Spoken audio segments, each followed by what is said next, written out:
Hi. Thank you, Alondra, for that great introduction and the great reading. And thank you for everyone who's come today.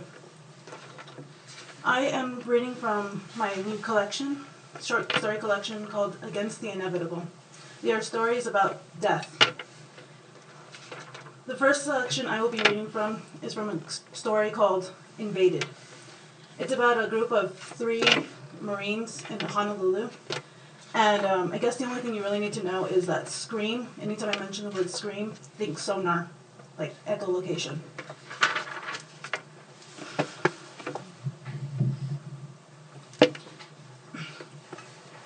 We had gone 2 miles when 6 aliens forced us to hide. Through the branches of the bush, I studied them. They were narrow beings, about 8 feet tall, with long, thin necks, arms, and legs. Their skin was a leathery greenish gray. They had oval, elongated heads with wide nostrils and eye sockets but no eyes. Their mouths looked like simple lines had been drawn on. They bobbed their heads from shoulder to shoulder. Their hands had 4 thin fingers tipped with razor-sharp metal. I shivered just looking at it, because I had seen them slice a person in half with a single swipe. Next to the aliens was a buzzing hovercraft that shot energy from its 2 massive cannons. In the middle was an animatronic eye with thermal and night vision. When they were out of sight, we sat waiting for the buzzing to fade away, but it never did. It was getting louder and was accompanied by rustling. The sound was behind us. All 3 of us turned our heads at the same time. There it was. Our eyes widened at the sight of it. The hovercraft was only 15 yards from us, staring at us. It prepared to fire. We scattered just as it shot. The aliens screamed. They were headed our way. The hovercraft took 3 more shots at us. The beams exploded on contact with trees and ground. Another blast came my way, forcing me to jump for cover behind a boulder. I peeked up to see Hardy and Pat trying to shoot it down, but it was no good. The bullets just ricocheted off of it. I sneered, slamming my fist against the rock. There had to be a way to take the thing down. I looked at it carefully. The eye reminded me of a target with its many rings.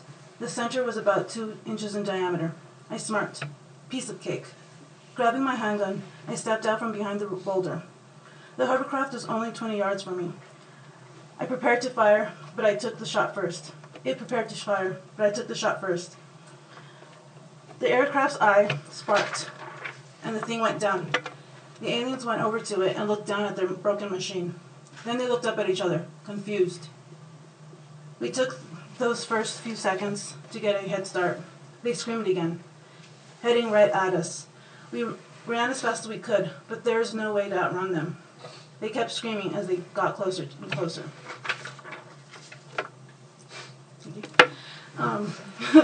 Sorry, I'm kind of nervous. Okay, not kind of, very nervous.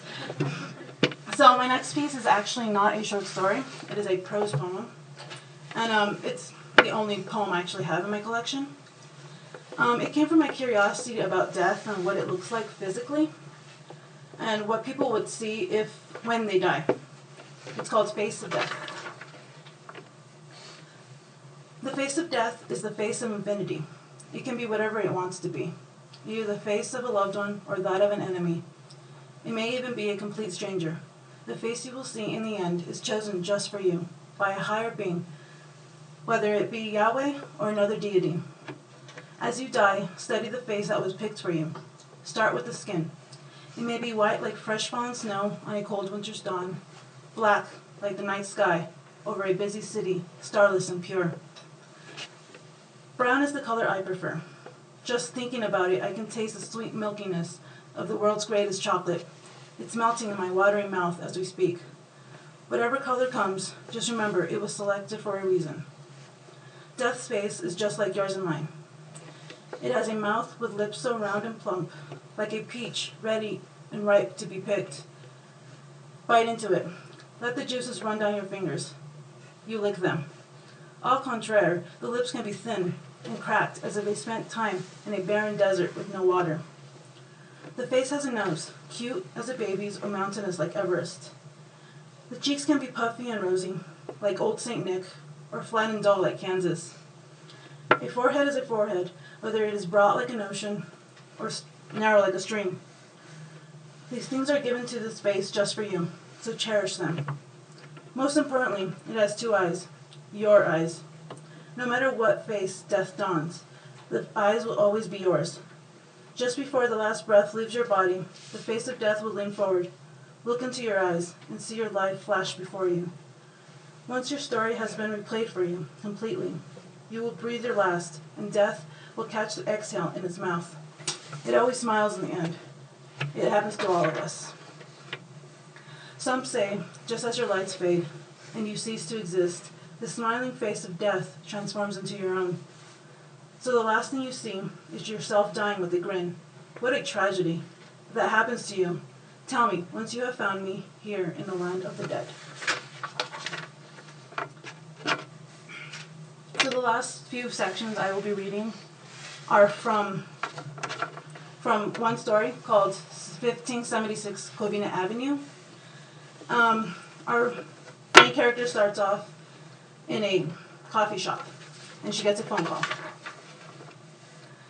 "Morning, boss," a male said with a sleepy voice. "Good morning, Marco," Elena replied. "I've got a possible murder-suicide on the near east side of Government Hill." Elena sighed with exhaustion and got out of line. "So much for my coffee," she grumbled. On my way," she told Marco, and walked out of the coffee shop. "What's the address?" she asked as she walked to her black Mustang. 1576 Covina Avenue, he replied. Elena stopped dead in her tracks, just as she reached her car. Her breath got heavy and her body began to shake. "No, not there. Not again. Boss, did you hear me?" She tried hard to make her mind focus on anything but that house and what happened there. "Severin." She snapped out of it. Yeah, I heard you, Marco. I'm on my way. Be there in 10. She hung up and took a deep breath to calm herself. She unlocked her car, got in, and drove off. As she maneuvered around traffic, she tried hard not to focus on what happened 10 years ago at 1576 Covina Avenue. Her grip around the steering wheel tightened, and her knuckles turned white. It had been her first case as a detective. The stench of death was overwhelming to her back then. The memory made her stomach turn. She shook her head and turned the music on. One of her favorite hard rock songs was playing, so she pumped the music up and started singing along as she tapped the wheel to the beat of "I Will Not Bow."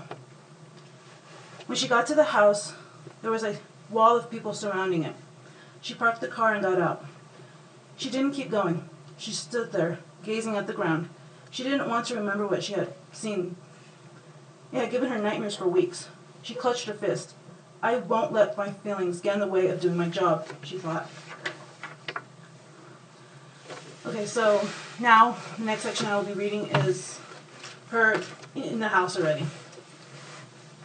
Once inside, the stench of blood took her back to 10 years ago. The wooden floor of the entrance hall was covered with broken beer bottles.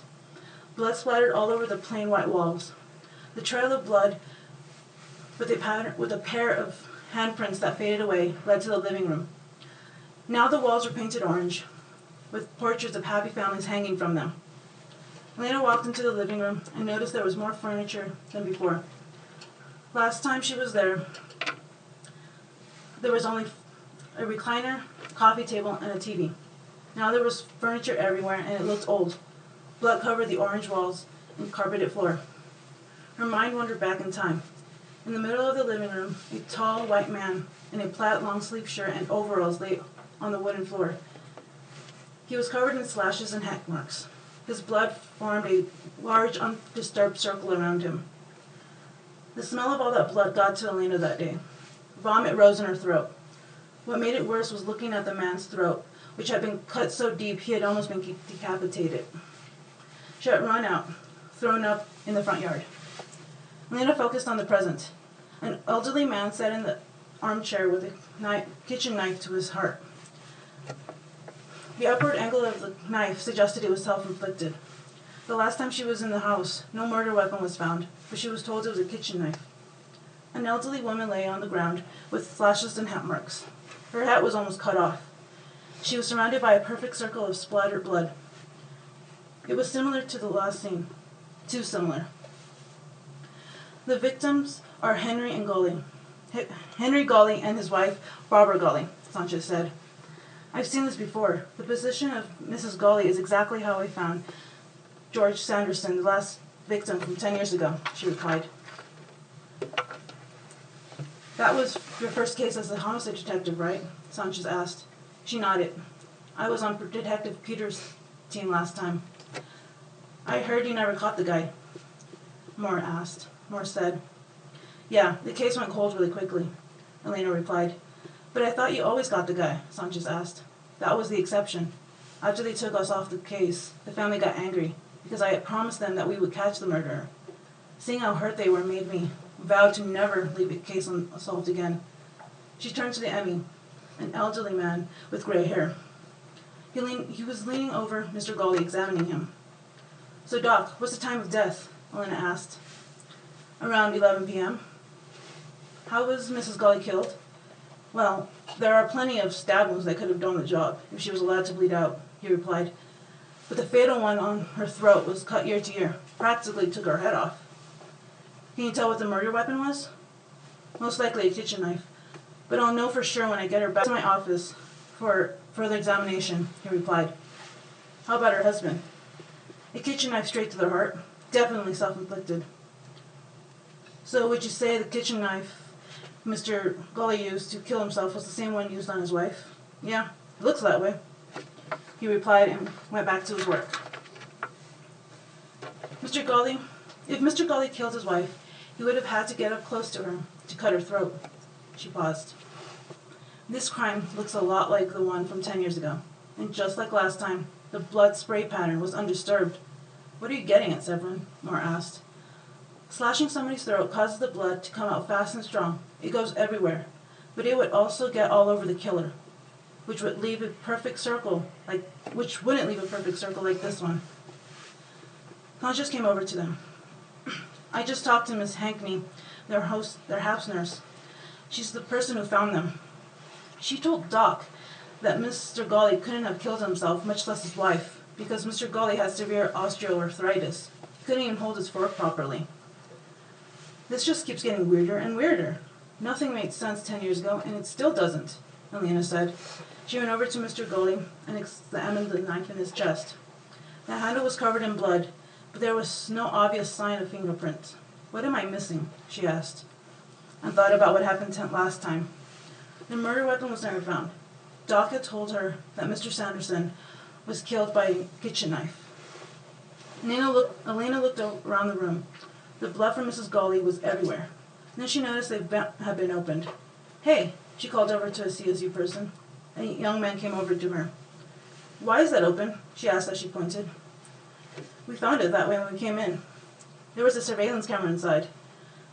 The nurse told Detective Moore that the couple had it installed yesterday, but they never told her why, he replied. Elena felt a surge of joy. She smiled. This was just the break she needed. Where's the camera now? We have someone watching it, he replied. Maybe it caught something, she said. Another CSU woman came over to her. Detective, you might want to see this, she said. Let's see it, Elena replied, looking down at an iPad which was plugged into a small black surveillance camera. Yes, ma'am, the woman said. Press play and then fast forward. The first thing on the screen was a man with a polo shirt, which had a company logo on it. There was a time stamp rolling on the bottom left corner. It read 4:23 p.m. The man left and the couple went on watching TV and the nurse did her job. After about 10 minutes of watching the video, the nurse left and the couple started to act strange. They kept looking around, wide-eyed, and jumped at random moments. Elena felt like she was being watched, and the hairs on the back of her neck stood, but she kept her eyes on the screen. As the time got closer to their deaths, they became irritated and angry for no apparent reason. At 10:57 p.m., the screen turned to static. What the hell? Elena said. That's what I said. This type of camera shouldn't do that, the CSU woman said. But I don't believe that it actually stopped recording, because the time keeps going. Elena looked at the timestamp, which was still going. You're saying it's still recording? she said. It's possible, Elaine replied. I think they had the camera wirelessly connected to a computer somewhere in the house, so the murder might be in there. We haven't found one yet, though. The only place we haven't been in is the basement. It could be down there. There's just a lot of things to process up here first. Do you want somebody to go down there? No. I'll go. Keep processing the scene. Here, Elena replied. So this last section is her in the basement already. There was a loud screech as she stepped on the second step. Elena jumped back. She looked around with a heavy breath and then stepped down again. The loud screech returned. She took a sigh of relief as she realized it was the step and continued downward. She turned on her flashlight. When she made it to the bottom, all the muscles on her body tensed up as she moved the flashlight slowly around. It suddenly got cold, like if she had just stepped into a freezer. She shivered. Elena then heard deep breathing behind her. She froze.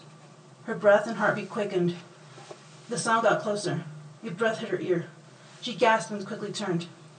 Standing right in front of her was the man who was murdered there 10 years ago, hacked and all. Mr. Sanderson held a bloody kitchen knife, just like the one used to kill Mr. and Mrs. Gully, in his right hand. He looked at her with pure hate and anger.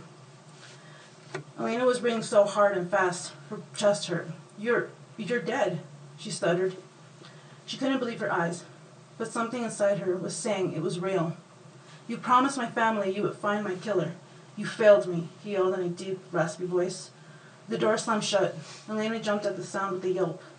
She turned to leave, but Mr. Sanderson was standing right in front of her face. Elena screamed as her flashlight went out.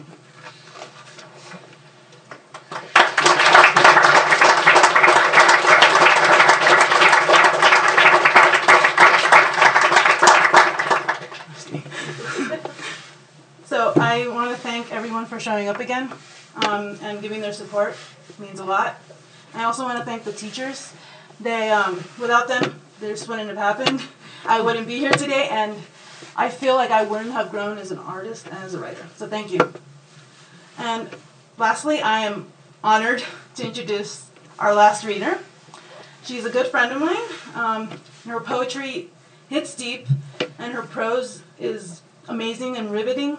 She also has a fascination with wolves, which I think is awesome, because I do too. So please give your full attention to our next reader, Rosaria.